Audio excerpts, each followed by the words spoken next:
Hello, good morning. Myself, Dr. Rita Singh Rathore, and today's topic is the evolution of management, which I have prepared basically for the beginners. Those are the new students of the management studies. These all topics are very much important for them to know more about the management.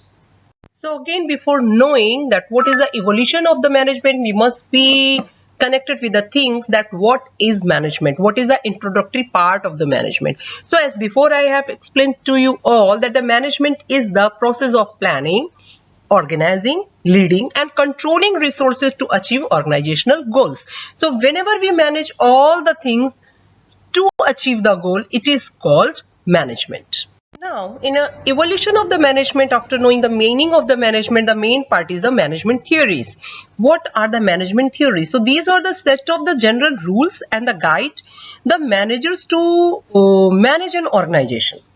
Management theories focus on the role of supervision, organization and group performance. And these theories are an explanation to assist employees to effectively relate to the business goals and implement effective means to achieve the same. In this article, I will just discuss the historical context of the management and the diverse view of the management, and finally the theories of the management. So early management theories based leadership on a system of reward and punishment. Managerial theories are often used in business. When employees are successful, they are rewarded. When they fail, they are reprimanded or punished. So here in this presentation, we will discuss widely about the management theories. And here I give one definition also, that management theories are the framework that provide insights, principles and guidelines for effective management practices, that how you will perform your how you will do your work basically. So it will be based on some theories, and basically the purpose of management theories is to the guiding principles of the effective management, how effectively the managers could finish their task with the help of the management theories. There are multiple management theories but one of the earliest of these theorists was Frederick Minso Taylor, and he started the scientific management movement, and he and his associates were the first people to study the work process scientifically. They studied how work was performed and they looked at how this affected work productivity. Taylor's philosophy focused on the belief that making people work as hard as they could was not as efficient as optimizing the way the work was done. And he has published that he proposed that by optimizing and simplifying jobs, productivity would increase. He also advanced that the idea that workers and the managers needed to cooperate with one another. This was very different from the way work was typically done in the business forehand. A factory manager at that time had very little contact with the workers, and he left them on their own to produce the necessary products. So there was no standardization, and a worker's main motivation was often continued employment. So there was no incentive to work as quick or as efficiently as possible, because when the motivation won't be there, the people will not there all the efforts. And Taylor believed that all workers were motivated by money. So he promoted the idea of a fair day's pay for a fair day's work. In another word, if a worker didn't achieve enough in a day, he didn't deserve to be paid as much as another worker who was highly productive. So I think it is very good also. This way the other laborers or other factory workers or other employees will also get motivation to give their best. So with a background in mechanical engineering, the Taylor was very interested in efficiency, because he designed workplace experiment to determine optimal performance level. In one, he experimented with the design until he had a design that would allow workers to shovel for the several hours straight with the bricklayers.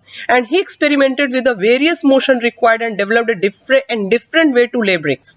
And he applied the scientific method to study the optimal way to do any type of the workplace task. As such, he found that by calculating the time needed for the various elements of a task, he could develop a best way to complete that task. So these time and motion studies also led Taylor to conclude that certain people could work more efficiently than others. These were the people whom managers should seek to hire where possible. Therefore, selecting the right people for the job was another important part of the workplace efficiency. So taking that, he learned from these workplace experiments, and Taylor developed four multiple principles of the scientific management, and these principles are also known simply by the terrorism. So in these terrorism in manufacturing, where tasks were analyzed and standardized to increase productivity. Classical management theory is itself divided into the multiple parts. So number one is a bureaucratic management, which is by the Max Weber, and it is in the bureaucratic theory of the classical management states that an ideal organization has a hierarchical structure, clear rules and regulations, and proper division of roles. It emphasizes that an organization should have clear rules and regulations that must be followed by every organizational members in order to achieve the desired goals. As the Max Weber was a German socialist and is the propounder of the bureaucratic theory of the management, so Weber is strictly in the opposition to traditional emotional attachments in the workplace, because he rather highlighted impersonal relationship in the workplace. Weber has given us multiple principles for the bureaucracy of the bureaucratic advantages, and these all theories are really multiple. In each and every part there will be some pros and cons.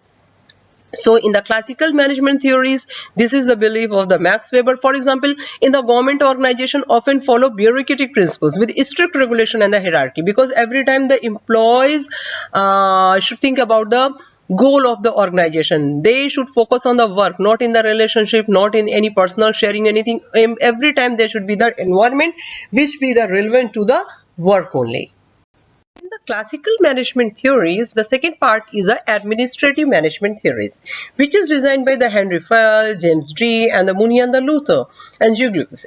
And they have created this theory based on it is used to establish structure, division of labor, and proper authority in the most efficient way possible within an organization, because they give the key ideas about it, and according to them their attempts to find a rational way to design an organization as a whole. The theory generally calls for a formalized administrative structure, a clear division of labor, and the delegation of power and authority. And further they have divided these all theories into the multiple parts. Multiple key components of these theories are like formalized administrative structure, division of the labor, and so on. So in this theory it attempts to design an organization and its management structure, and they have focused more upon the efficiency and the effectiveness. So that's why this theory is also very important, because being focused on the principles of the management, including planning, organizing, and coordinating amongst the team. So there will be the role of the manager to just first just structure of the team according to the organizational structure, then they have to plan it in brilliantly, and then how they organize all the tasks with their team member, and how do they coordinate with each other to achieve the organizational goal. For example, Fayol had the 14 principles of the management, such as the principle of unity of command. So this is really very excellent theory for the growth of the organization, where all the people work together as a team member. Now, after the classical management theories, next is the behavioral management theories, and which is invented by the Dox McGregor, and this theory is based on the theory X and theory Y. In contrast, it is just contrast of the scientific management, with its focus on optimizing man as a machine in the scientific management theory, whereas in the behavioral management theory focuses on workers' behaviors and motivations. Specifically, behavioral management theory is concerned with how to manage productivity by understanding worker motivation, including expectations, needs and interests, and group dynamics. Behavioral management theory is sometimes referred to as the human relations movement due to its focus on the human dimensions of work. Theorists who contributed to behavior management include Mary Parker Follett, Julio Mayo, and Abraham Monson. So overall, the theory of the behavioral management is really excellent, where the people will work for the emotions of the employees. So here they have divided into the two parts. One is a theory X and another one is a theory Y, where in the theory X assumes that employees dislike work and need to be controlled. The employees, those dislike the work and need to be controlled. Whereas in the theory Y, it is assumes that employees are self-motivated. So both type of the things are there. For example, motivation in the workplace, managers using theory X. might micromanage, while theory Y managers empower their employees. So accordingly, behavior management theory is very effective in the way where the employees are spending much time in the organizations and those stay away from the families. So maybe sometimes of the emotional sickness and so many things could be there amongst the employee. That time we need to adopt the behavioral management theory to know more about the employee's emotion and to motivate them towards the work, because you can't suppress anyone's emotion and you can't be very much scientific during the time of the work. Every time the scientific theories couldn't be applicable, so that time we need to focus on that. Now again, this is an extended part of the behavioral management theory where the Maslow's hierarchy of needs, where what he has described that the theory of the human motivation, psychologist Abraham Maslow proposed what is considered the classic theory of needed. Maslow's hierarchy of the needs, he proposed that people are motivated by 5 categories of needs: psychological, safety, love, esteem, and self-actualization. So these needs are represented as a pyramid with basic psychological needs such as a food, water, and shelter at the base, and the need of self-actualization at the top. So Maslow further classified the bottom 4 levels of the pyramid like the deficiency needs, noting that a person doesn't feel anything if they are met, but becomes very anxious if they are not. So he classified the 5th level as a growth need because of it enables a person of the self-actualization. Self-actualization really a main thing if we will go to the behavioral theory or reach his fullest potential in the human being. And Maslow proposed that human behavior is purposeful and is motivated by the desire and the safety needs, and that lower level needs must be met before a person can focus on the next level of the needs. So a need that is satisfied no longer motivates, and unmet needs is a primary motivator. Thus Maslow's hierarchy provides managers with a visual representation of the employee motivation. So he believe in the employee motivation because he believe in the psychological needs and the self-actualization. For example, employee motivation and the satisfaction, addressing employees needs can improve morale and the productivity, because if you understand the employees emotions and you motivate them for the work by knowing the psychological situation, and you would be successful to connect the employee for the self-actualization, that time your employee, your team can devote much for the completion of the goal. Fine. So employee motivation and satisfaction, addressing employees' need can improve morale and productivity. Now in the management theories, the next is a modern management theories, where is a contingency theory is very popular, which is invented by the Fedler. And the main basic thing of the modern approach to the management with the contingency theory of the management, it's a new approach to leadership. And the basic premise of this modern organization theory is that there is a no best way to lead an organization. You can't define with one theory that how to lead with the organization. This theory gives a modern approach to management and enlists the various internal and external constraints that will alter as per the situation. In other words, the approach depends upon the situation and at hand and the measures that will be the best course of action. And in this study of the modern organizational theory, we will go through some contingency theory. Whereas in the contingency theory of the management is an extension of the system organizational theory. According to the contingency theory, there is no specific organizational design or executive action appropriate for all situations. Like in every situation, one action can't be applicable. So the organizational design and the managerial decisions of the contingency theory depend on the situation.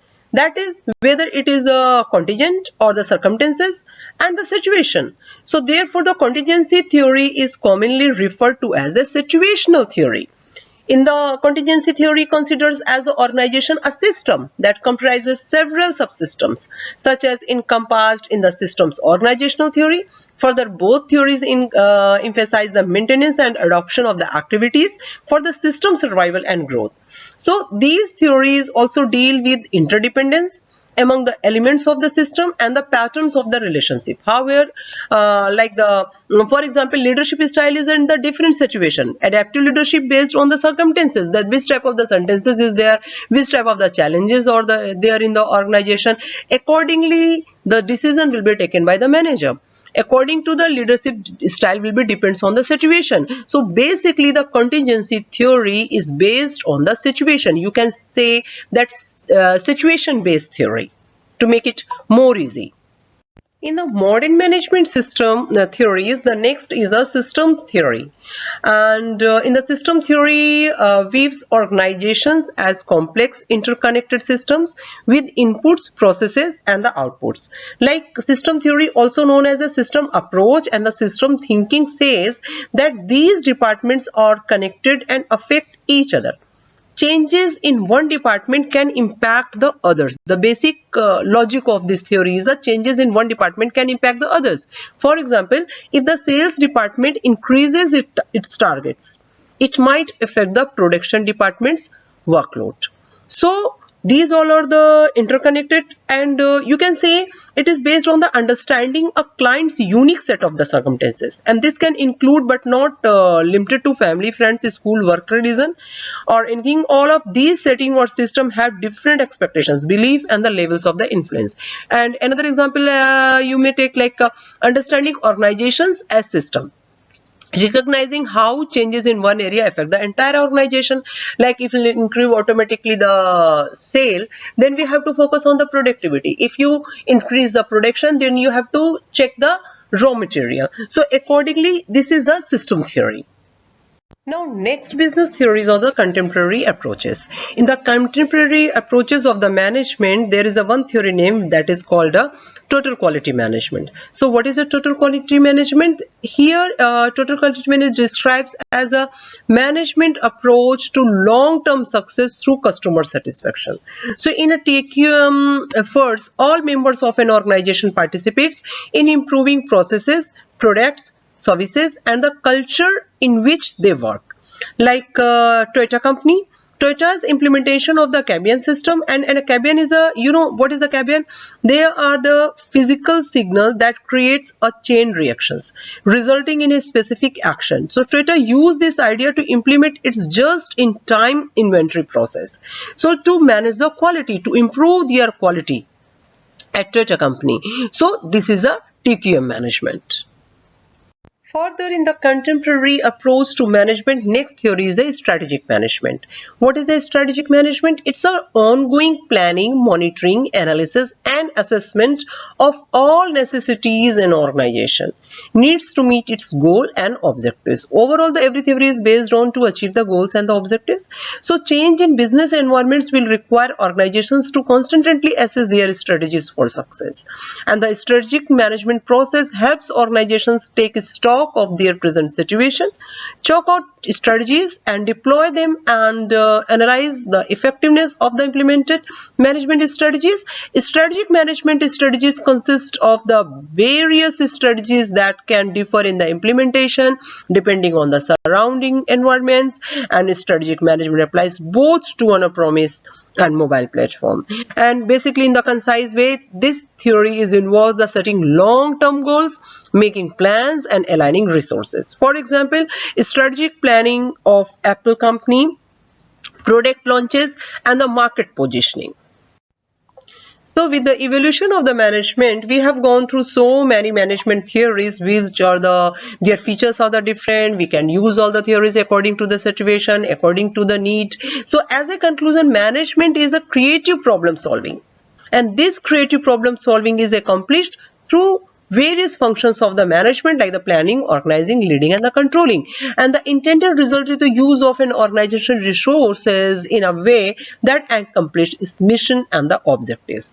So overall, in the evolution, we will go through the mechanistic approach to contemporary people-centric methodologies. It underscores the importance of adopting to changing organizational needs and the recognition that effective management is a continuously evolving discipline essential for achieving success in modern business environment.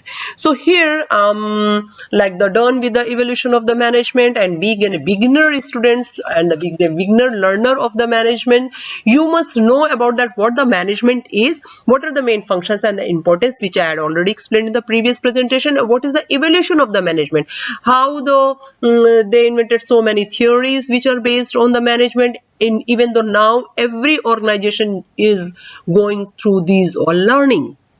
So that's why evolution of the management is a very important topic, and being a beginner students, you all must know about the what are the main features of it. So I'm done with those all things. Thank you so much for listening, or thank you so much for the learning, and in the next presentation again I'll make for the beginners, and so see you soon. Bye bye.